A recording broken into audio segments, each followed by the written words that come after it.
In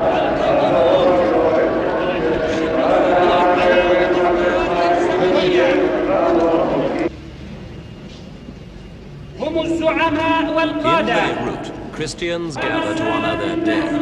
After 20 months of Lebanon's civil war, it's time now for counting the cost. 40,000 died, but the cost is still being counted separately. Christians on the one hand, Muslims on the other.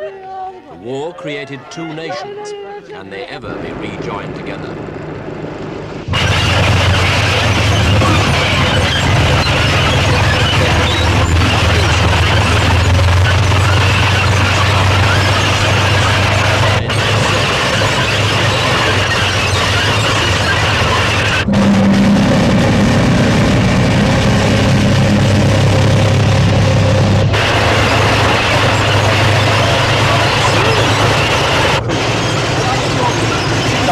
يا شباب.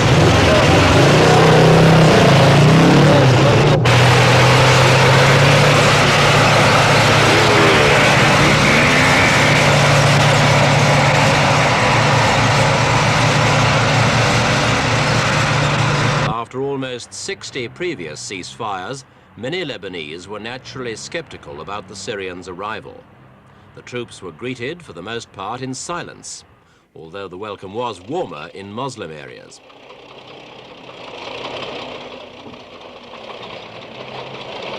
الانطلاقة التي يستحق والتي تؤكد أن الثقة به كانت في محلها، وكذلك ما أحاطنا به الأشقاء من عاطفة أخوية لا يرقى الشك إلى إخلاصها ولا إلى صفائها، فنبادل المحبة بالمحبة والتفهم بالتفهم والثقة بالثقة. عاش لبنان. And it was now time for Lebanon to return to normality. Beirut is in fact beginning to regain some degree of normality after the seemingly endless horrors of the war. It's possible now to walk the streets without hearing the once inevitable background of gunfire. Shops and stalls are reopening, and there's no shortage of fresh food. It's a welcome change from past months when shopping often meant a death-defying run to those stores that did keep open for essential supplies.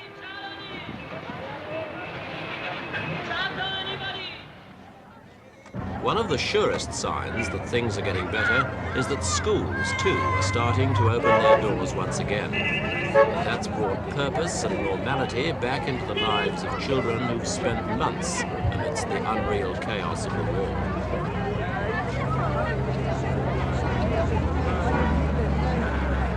But though life is picking up in some areas, there are whole districts of Beirut that have died. The Holiday Inn, fought over so bitterly by Christian and Muslim gunmen, now stands in ruins. The full extent of damage to property is probably incalculable, but President Sarkis has reportedly told the leaders of other Arab states that Lebanon will need at least $3 billion to rebuild completely. In the meanwhile, immediate aid of $100 million is being sought from countries such as Kuwait, Saudi Arabia, and the United Arab Emirates.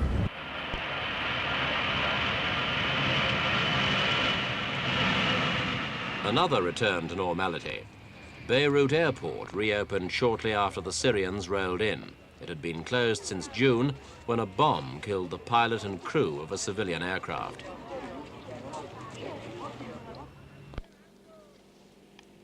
Beirut's seaport is still largely inactive after its destruction during the fighting. Some parts have been cleared of rubble, and the first ship entered in December. But it'll be months before real commercial activity begins, and even longer to reach the pre-war turnover of 3.5 million tons of cargo a year. One activity has been thriving though: looting. Containers and warehouses on the dockside were stripped, as were shops throughout the city. Banks were especially badly hit. The British Bank of the Middle East suffered what officials believe was the world's biggest robbery ever. Not all the looters were big time. In some parts of the capital, every street corner has its cellar of cigarettes or alcohol, all at knockdown prices. In Imported whiskey, for example, is around $3 a bottle. It's thought the total value of looted goods is over $1 billion. The looting stopped, but the black market continues, at least for the moment.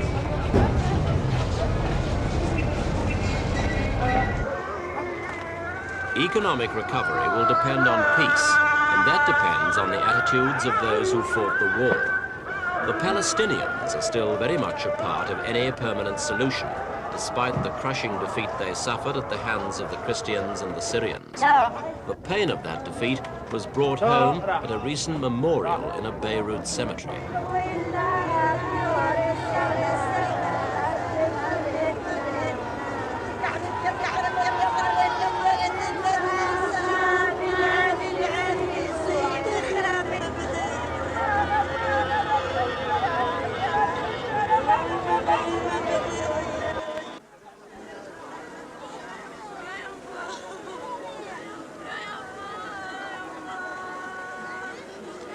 In all the Middle East conflicts, the Palestinians have lost and lost again. Lost their homeland to the Israelis, lost a base for their activities in Jordan, and now they could well be on the verge of losing their foothold in Lebanon. There's never been a more critical moment for them or for their official leader, PLO Chairman Yasser Arafat.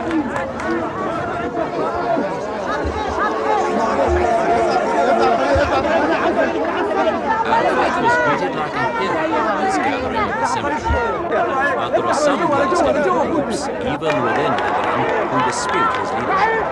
He needs the support and cooperation of other Arab leaders, several of whom are urging him to moderate his policies.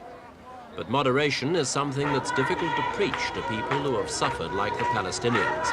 Despite their defeats, they are increasingly determined to get what they see as justice.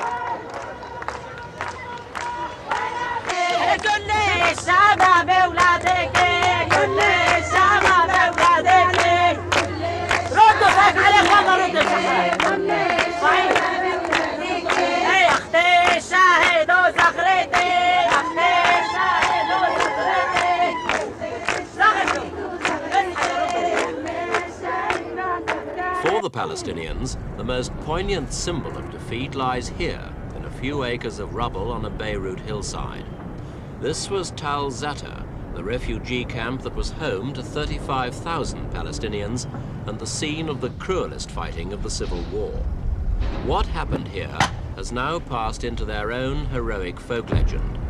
For 2 months, the Palestinians held out in their underground bunkers against a ferocious Christian onslaught, and over 4,000 of them died before the camp fell. A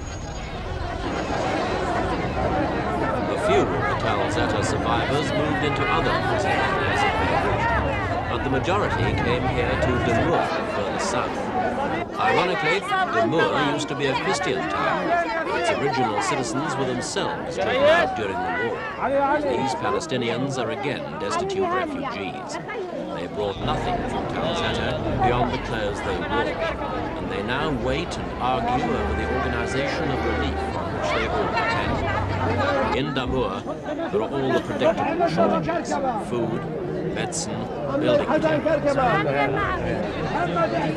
Blankets help keep out the cold of Lebanon's winter nights. Water has to be collected from communal taps, and only very few can afford to buy food to supplement the basic daily handouts.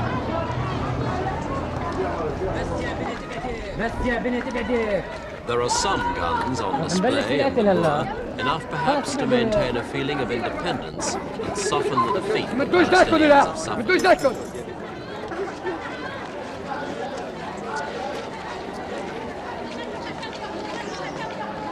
The old ones came to Lebanon from Israel 27 years ago. The young ones were born here. They've all tried to keep up morale in the face of their latest setback, but their bitterness about what they call the Arab betrayal is considerable.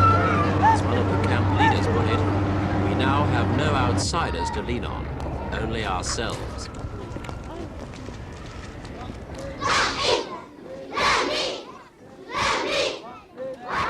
One expression of the new self-reliance can already be seen among the youngest Palestinians. These children were driven south in the face of Christian and Syrian advances. And despite this uprooting, their elders have continued to maintain their traditional defiance, training and drilling the children for the time when they too will take their place in the ranks of the guerrilla armies. Although badly mauled by the Syrian army, the Palestinians don't talk of the Syrians as their enemies, only of contradictions of policy.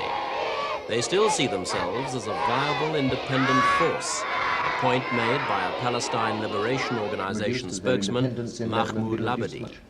Our independence is not reduced. We are on the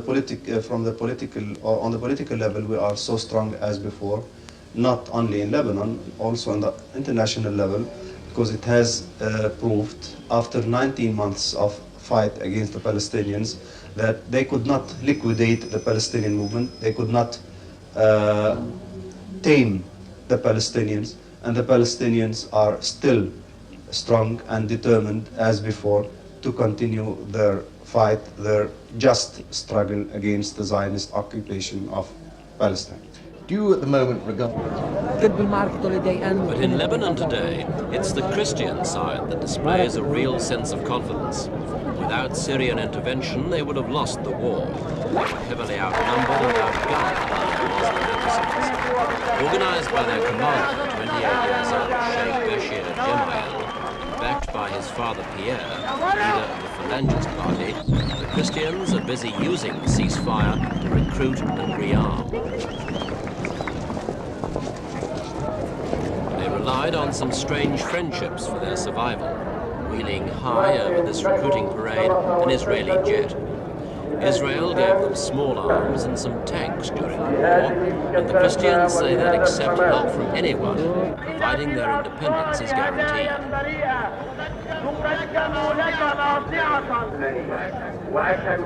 In a fiery speech, the young Gemayel said his troops would refuse to surrender their weapons. His father, and right-wing leader Kamil Shamoun, approved. The Christian factions in Lebanon have differed sharply in the past over political affairs. But cooperation was essential during the war, and that alliance is now being shored up for the peace too. Pierre Gemayel's Phalangists supported President Sarkis's proposal for a new non-party cabinet and persuaded Kamil Shamoun's National Liberal Party to drop their objections to it. The agreement paved the way for a new national political initiative. The new Prime Minister is Dr. Salim Al-Hoss, a 47-year-old Sunni Muslim who's married to a Christian and who holds an American doctorate in economics and business. He's a close friend and former banking colleague of President Sarkis. Dr. Al-Hoss heads an 8-man team of technocrats whose job will be to prepare a blueprint for Lebanon's economic reconstruction. His cabinet colleagues are all competent professional administrators who will be expected to act in a truly national spirit and not grind axes for their own particular communities.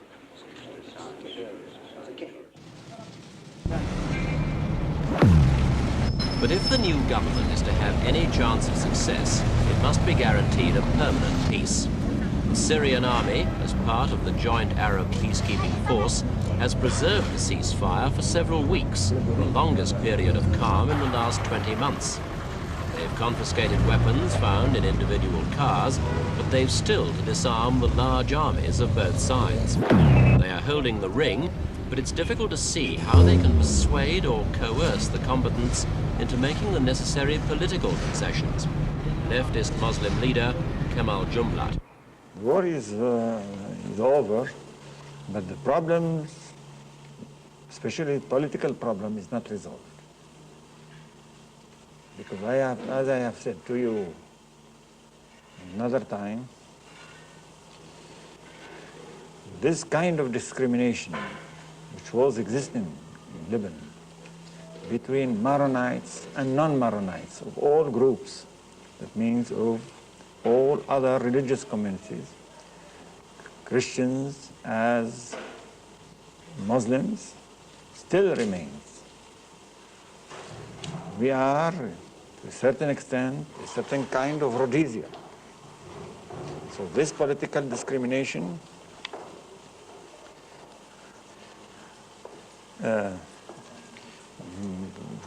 must be ended. And a new era of democracy must come. A new democracy, a new economy, a new society. Worrying and daunting tasks, since all are needed at the same time, but not all can be created at once. Despite the devastation in the cities and the urgent need for physical renewal, Kamal Jumblat has called for political reforms before economic ones. His fear is that the new Lebanon will be the Christians' Lebanon, run and financed like the old state, through unchecked private enterprise. This system made Beirut the Zurich of the Middle East before the war. It also led to huge differences in wealth between city and countryside, between prosperous Christian businessmen and poor Muslim peasants. It was an elitist society whose divisions were a fundamental cause of the civil war, and its recreation, the Muslims believe, would again ignore their long-held desires for social justice.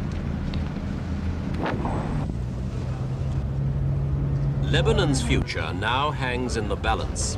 The Arab peacekeeping force has a mandate for another 4 months, but Palestinians, Muslims and Christians all suspect the longer-term aims of the Syrians, who account for most of the soldiers.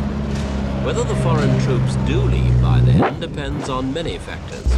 The creation of a strong, impartial Lebanese army, fairer political representation, guarantees for minorities, and a host of other arrangements. In short, the promotion of a new Lebanese formula to replace the old discredited national pact.